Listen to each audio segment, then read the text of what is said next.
Olá, aqui é a pastora Vilma Lira com mais uma reflexão para você pensar hoje. Renove suas forças para prosseguir e nunca desistir, para pensar hoje mudar. Existem pessoas muito racionais e outras muito emocionais. Penso eu que Deus nos criou com razão e com emoções para termos um equilíbrio.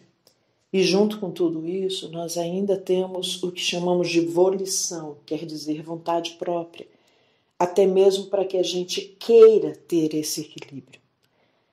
Filipenses tem me ensinado muito, e vocês têm visto que eu tenho postado várias reflexões sobre esse livro, porque essa carta que Paulo escreveu há tantos anos atrás, ela é tão viva hoje.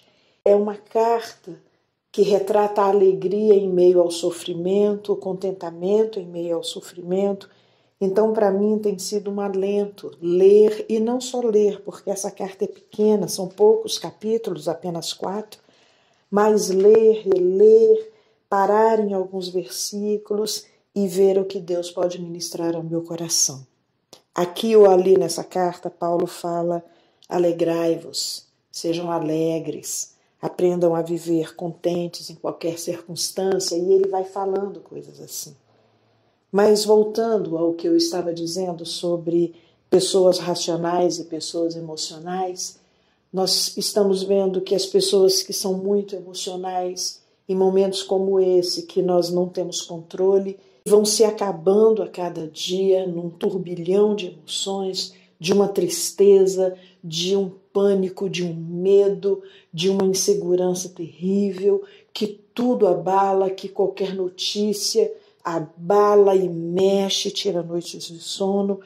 E por outro lado, nós vemos algumas pessoas mais racionais que a princípio parecem meio insensíveis, que vão negando algumas situações, que vão racionalizando tudo, que tem explicação para tudo, e nós vamos vivendo assim com duas polaridades. Mas uma vez eu penso que nós precisamos ter equilíbrio. E a Bíblia, ela nos ensina esse equilíbrio. Então, como? Ao mesmo tempo chorar com os que choram, ser sensível com a dor do outro, observar também as suas emoções sem negação, mas por outro lado também desenvolver uma racionalidade saudável, não viver apenas pelas emoções, não sucumbir às emoções, mas também não ser sensível a si mesmo e ao outro. A Bíblia é incrível. Quando Deus inspirou homens para escrever a sua palavra, ele teve primeiramente como objetivo se revelar ao homem, mas também ele teve como objetivo revelar a natureza humana ao próprio ser humano e também nos conduzir a viver uma vida de melhor qualidade.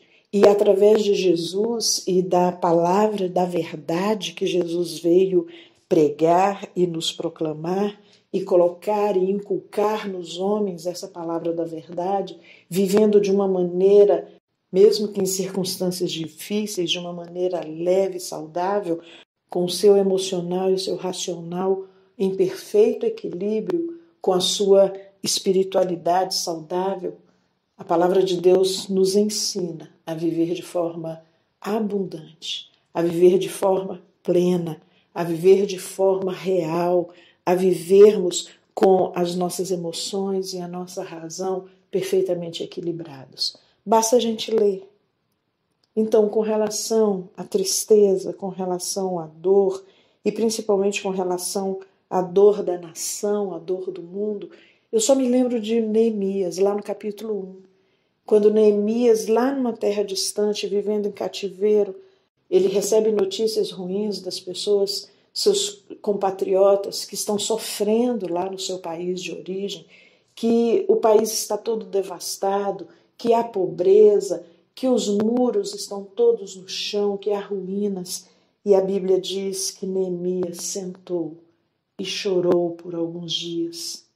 Por alguns dias. Neemias sentou, chorou por algum tempo, orou e jejuou e levantou e começou a agir. Então aqui, para mim, isso é uma lição. Quando tristezas começam a vir ao meu coração e eu começo a me envolver nesse turbilhão de emoções, eu lembro disso. Chore por alguns dias, porque a dor é real, porque o luto é doloroso, porque os medos vêm, porque a situação não é fácil. Então se assente e chore por um tempo. Mas depois se volte para quem pode te dar respostas, e se não pode te dar todas as respostas, pelo menos pode te dar força, que é o nosso Deus. Converse com Ele e se levante para voltar à vida, para voltar a agir. E voltando a Filipenses, então, eu encontro aqui o apóstolo Paulo, um homem muito racional, um homem que sabia lidar com as suas emoções. Inclusive, quando ele escreve essa carta, ele está preso, ele está numa situação difícil. E aqui no capítulo 3 de Filipenses, ele começa a contar sobre o que foi o seu passado, como ele agia. E quando ele encontrou Jesus, o Cristo de Deus, tudo mudou dentro dele. Ele mudou muitas das suas crenças básicas, do seu sistema de crenças. Ele mudou o seu modo de agir. E ele vai contando isso para aqueles irmãos que moravam naquela cidade de Filipos. E de repente ele diz assim: não que eu já tenha recebido ou já tenha obtido a perfeição, mas prossigo para conquistar aquilo para o qual eu também fui conquistado por Cristo Jesus. Irmãos, quanto a mim, não julgo havê-lo alcançado, mas uma coisa eu faço, esquecendo-me das coisas que para trás ficam e avançando para as que diante de mim estão, prossigo para o alvo, para o prêmio da soberana vocação de Deus em Cristo Jesus. Aqui, para mim, está a receita. Ele diz assim: olha, eu não julgo que eu sou o suprassumo da maturidade, da perfeição. Não, eu ainda estou nesse processo. Mas uma coisa eu tenho aprendido a fazer. Primeiro, esquecer das coisas que para trás ficam. E esquecer das coisas que para trás ficam não é que eu vou ficar desmemoriado. Não é que eu vou ficar sem memória, sem lembranças. Não é isso. Mas o que Paulo está dizendo aqui é: pare de ficar vivendo do passado, das lembranças do passado, sejam elas boas, sejam elas ruins, deixa o passado no passado.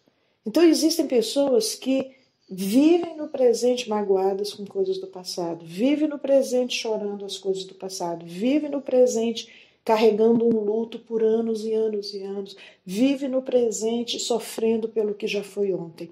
E aqui está o segredo. Deixa o passado no passado. Ai, como isso é difícil. Mas aí você volta lá em Neemias. Chore por um tempo, se lamente por um tempo, coloque a sua questão diante de Deus e depois se levante e continue a viver.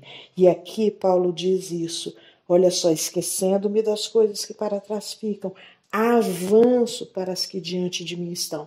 Então, levanta os olhos e comece a ir em direção de coisas novas. Existem pessoas que estão se reinventando nesse período de crise. Outras pessoas se encolheram e se entregaram à própria sorte.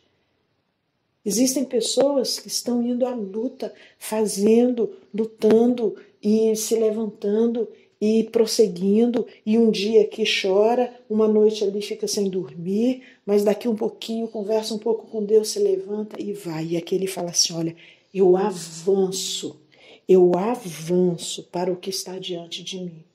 Porque nós não somos só passado, nós não somos só presente, e nós não seremos só futuro. Então tem coisas lá na frente para eu avançar. E se eu ficar me segurando nas coisas passadas, eu não avanço, eu fico estática, porque aí eu não vivo o presente. Mas ele continua. A primeira coisa é esquecer do que ficou para trás. A segunda é dar essa alavancada, avançar para o que está diante. E a terceira dica aqui de Paulo é prosseguir para o alvo que está diante de mim, que foi conquistado por Jesus. Eu paro de ficar pensando e paralisada com o meu passado. Eu crio forças em Deus para me alavancar para frente, mas eu prossigo nessa caminhada, fazendo ao máximo para não ter retrocessos. E ele termina dizendo assim, olha, todos, pois, que já têm maturidade, tenhamos esse sentimento ou essa disposição mental. E se porventura alguém pensa de outra forma, também isso Deus vai esclarecer. Então Paulo está dizendo assim, olha, por mais que você pense que isso é muito racional, por mais que você pense que você possa ficar uma pessoa meio insensível, porque as coisas passaram, então hoje é outro dia, vamos em frente. Não é isso que ele está dizendo. Ele está dizendo, olha, quem já alcançou maturidade já aprendeu que a vida é assim. Que a gente pode ter sentimentos, que a gente deve chorar, sim, que a gente deve viver o que aquele dia proporciona para nós. Mas as pessoas com mais maturidade, as pessoas que geralmente são vencedoras na vida, e eu não falo vencedoras apenas financeiramente, mas vencedoras enquanto pessoas de viver com plenitude, elas aprenderam isso. Deixar as coisas do passado no passado. No presente, se alavancar para frente. Aproveitar todas as coisas em volta. Ontem eu falei um pouco sobre as ferramentas que nós temos dentro de nós, que Deus colocou em nós. Então, usar essas ferramentas para ser as nossas alavancas para frente e prosseguir e continuar andando assim. E ele fala, olha, se você ainda não tem a maturidade para pensar assim, ore a Deus e Deus vai te esclarecer. E ele termina dizendo, porém, andemos de acordo com o que já alcançamos. Então isso quer dizer que uns já conseguiram esse nível de maturidade, de equilíbrio emocional, de equilíbrio racional, mas outros ainda não. Mas vamos prosseguindo. E aqui a grande dica é pedir a Deus que te esclareça. Então hoje eu quero deixar essas dicas para você parar e pensar.